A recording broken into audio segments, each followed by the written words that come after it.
What's up, everybody, and welcome back to my horror corner. I'm Fred, your found footage fiend. I hope you're all doing well, having a most excellent day, and welcome to Found Footage Friday. No, it's actual footage.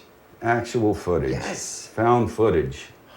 Oh boy, that hasn't been done before. No, I'm going to go ahead and recommend 10 movies for you. 5 I'm going to kind of go into, and the last 5 are going to be like quick fire recommendations, and these are all streaming on Tubi. Yes, for free on Tubi, baby. The first movie I'm going to recommend is a more well-known found footage movie. It's called Grave Encounters, and it came out in 2011, directed by the Vicious Brothers. And it's all about this ghost hunting crew with their lead investigator, Lance Preston. And they're on there like anywhere from 4th to 6th episode when they get sent to an asylum. And when they get there, they get a little bit more of what they bargained for because shit goes down. I really enjoy this movie because it just gets really absurd. Like the concept around this time, by the way, was when ghost hunting shows were very prominent. Ghost Adventures, all this ghost paranormal fucking research, I don't know what, all those fucking ghost shows were like very big at this time. Honestly, for what they're trying to pull off, they do it really well. The acting is fine. I mean, it's supposed to be cringy. I feel like the guy, Lance Preston,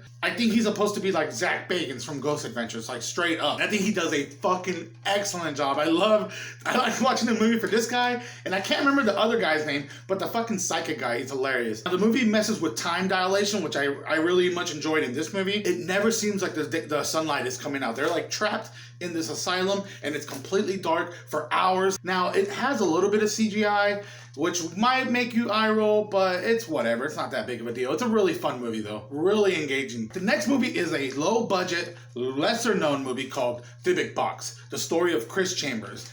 Nothing happens. I love found footage movies to the fucking core. And my favorite ones are very like low-budget, self-contained movies. One of my top favorite movies is Leaving DC.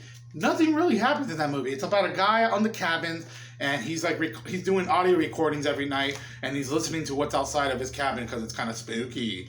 This one is about a YouTuber. All takes place in one location, his apartment, and it's 2 people at the most. But for the majority of the time, it's just this one guy. He's a YouTuber, and he's noticing a Dybbuk box trend on YouTube where, well, if you're not familiar with a Dybbuk box, it's a box that's used to entrap demons and keep them in there, locked up. So there's a trend where people are going around on the dark web, opening these boxes, and, Mr. Smart Guy over here is like, fuck it, I want to do that. And the second this dude opens the box, he even says, I just feel weird. Weird shit starts to happen. Things start falling off. He comes home one day, the temperature is like 120 degrees in his fucking house. Again, nothing really happens a lot, but I really enjoy these fucking movies for some reason. There's something about low-budget, self-contained movies that are just the core of found footage, and I believe this is one. Let me know what you guys think. Some of these, you guys are probably going to be like, man, what the fuck are you recommending? What the fuck are you talking about? Okay, the next one I'm really excited to talk about. I stumbled across this randomly on the top of Tubi one day in the horror section. I was like, the fuck is this? Untitled horror movie. Just dropped this year. It is a pandemic movie. The movie stars Luke Baines, who co-wrote the movie. He stars as Declan. It also stars Darren Bornat as Max. Timothy Granados, sorry if I said that last name, as Kip. We have Claire Holt, who was probably one of my favorite people in the movie. She is they even do a little nod to it. She's kind of like this over-the-top actress in the movie. And she's like, okay, I starred in the highest grossing horror movie of 2017. I know what I'm talking about, which is 47 Meters Down. I didn't know. I looked at the trailer for that movie for this review, and I didn't know Mandy Moore was in that fucking movie. Have you guys seen 47 Meters Down? Do I need to watch 47 Meters Down? But I also, she looked very familiar to me. And I used to watch this TV show back in the day with my girlfriend called The Originals. Some vampire crap. But I looked it up and I'm like, oh, that's the fucking girl. The movie also stars Emily Raver Lampman and as well as Catherine McNamara. Sorry if I said that wrong. She looked a little familiar to me too. And she apparently was in the Arrow TV show, and I think she was in the Maze Runner movies. But check this out. The movie also has minor roles of Cal Penn from fucking Harold and Kumar, and then freaking, can't remember her name right now, Aisha Tyler. I mostly recognize Aisha Tyler from when they brought back Whose Line Is It Anyways. I thought she was an excellent host. Now, the concept is pretty cool. It's basically, you have these 6 co-stars / friends. They all work on a TV show, either reality or scripted. I'm not entirely sure. But one of them gets wind that they are going to be canceled. And when he lets the rest of the friends know, they all pretty much start having panic attacks. They all start freaking out, like, what the hell are we going to do? So as they're all starting to worry, Kip tells everybody, hey, why don't we just finish off the movie we were working on? Little horror project they're working on. And they're all kind of skeptical at first. Some of them don't even know that he was working on a project, which is funny because then they feel a little left out. So they say, fuck it, let's do it. And they don't have a name for it. So they're all working on their scenes, which is supposed to be like summoning some type of spirit. And they're all chanting this phrase that they got from like online or some shit off of Reddit, which was fucking hilarious. There's some good nods to this movie. They even talk about Dean Cudney, the cinematographer for like, you know, the Halloween movies, The Thing, Jurassic Park. I thought that was fucking awesome. As they're all working on their scenes, chanting and doing all kinds of weird stuff with like a bowl, magic and stuff, one of them, Chrissy, has a pendulum. So while they're all chanting, you know, Chrissy's over here swinging, they end up summoning a spirit. And this spirit is not a happy one, okay? And I'll leave it at that because the movie, I think, deserves an audience. This is how do I explain this? I don't want to oversell it. I hate overhyping things because I get really excited about movies sometimes, and then I hate when it lets other people down. But I really fucking like this one. I thought it was fucking hilarious. It was cleverly written, in my opinion. The actors were all... You're gonna fucking eye roll, but I think that's the point. Like, they're all supposed to be over the top, kind of like stereotypical. You have one guy, Max, who like kind of overacts, and you know, he's got a Porsche. You also have Declan, who kind of seems like the bad boy actor. It's stupid, but it feels genuine. Like, you can tell a lot of love went into this movie. And it being a pandemic movie, they were all sent tutorials for makeup and effects and how to do like stunt work, so they all had to do it themselves. There is this one fucking line in the movie where... 911, what is your emergency? Hi, yeah, is this 911? And it kind of reminded me of fucking, this little scene in Hatchet. Terrence! Who are you gonna call, Daddy? Shut up, you nasty bitch! I would call the police and they'd send someone. Who? The cops! Duh! The police are gonna send the cops! They're the same thing! No, they're not! There's a difference! Yaha! But yeah, honestly, this is a movie that just... You can tell that there's a lot of love into it, and they had a great time making it, and it shows, and I fucking loved it. I absolutely loved it. Let me know what you guys think. If you guys seen it, if you guys do watch it, report back. Untitled horror movie on Tubi. Alright, the next movie I want to recommend is one that I've actually reviewed when I used to do reviews over for Found Footage Critic, and it's Curse of Aurora, baby. Fucking love this one. I am a sucker for found footage movies set in a snowy town. Like, straight up. Fucking Ghoul, Devil's Complex, Devil's Trail, fucking like Frankenstein's Theory, Troll Hunter. If you guys think of some other ones I can't think off the top of my head right now, let me know. I fucking love found footage in snowy settings, snowy towns. But here we have Curse of Aurora, directed by Moran C. Torgley and co-written by him, as well as Lana Barron, who stars in the movie alongside Lex Wilson and Jordan Kaplan. And Jordan Kaplan, is actually from Hell House Part 3. He was like my favorite character in the fucking movie. And he's probably my favorite character in this freaking movie. This dude's going places, 100%. And if you're not familiar with the movie, quick rundown. It starts off with this YouTuber who does like these dark web openings, and he acquires a random thumb drive from the dark web, and he uses like some fucking extra laptop he got just in case it gets a virus or some bullshit like that, right? Which is actually really smart.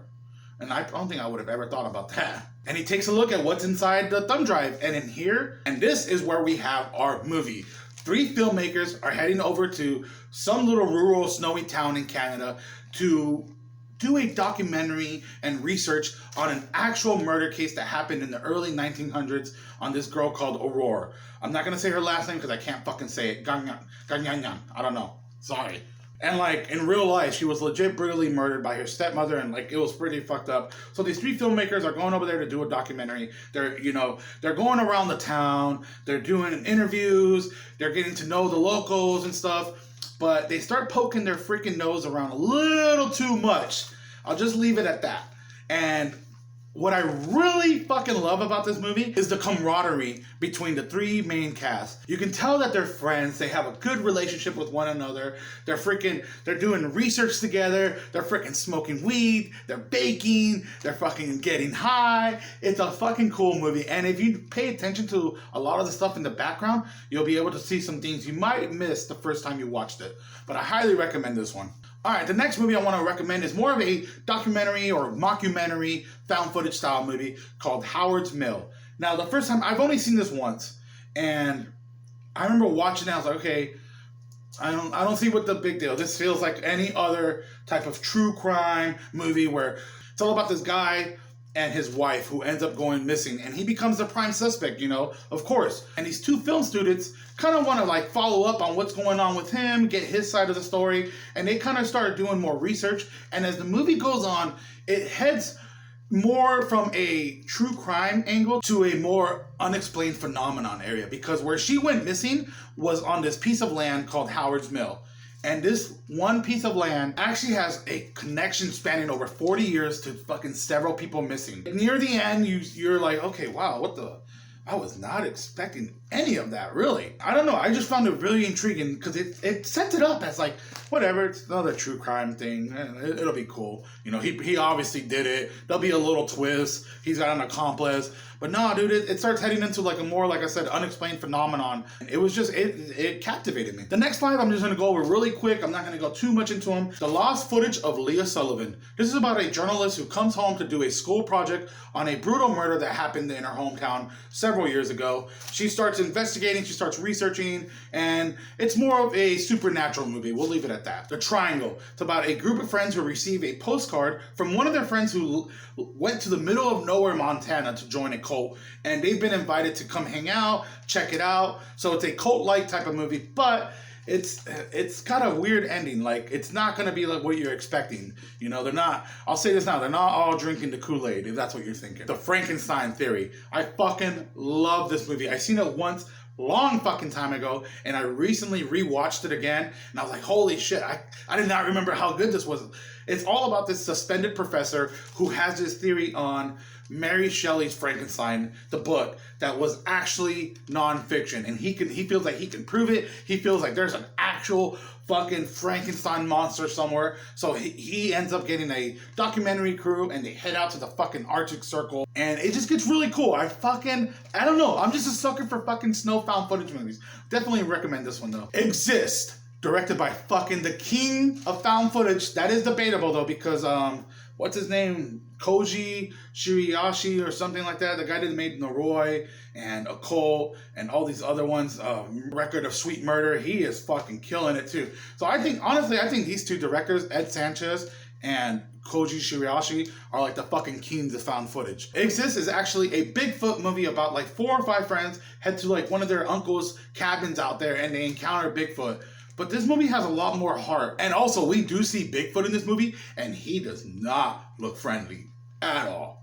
At all. Like, this is one of the most menacing fucking Bigfoots I've ever fucking seen in a movie. And last but not least, I want to go ahead and give a shout out to Night Shot. It's a French found footage horror movie about a video blogger who heads out in the middle of freaking nowhere to an abandoned hospital to basically try to capture some fucking hauntings in real time. What I really enjoyed about this movie is, well, the setting is freaking awesome. I love abandoned settings. But it's a real-time movie. It's all shot in one take. At least it really looks like that, but I'm positive it's all done in one take with no editing. And it gets really eerie at times. I mean, imagine just you and one other person fucking wandering in a hospital.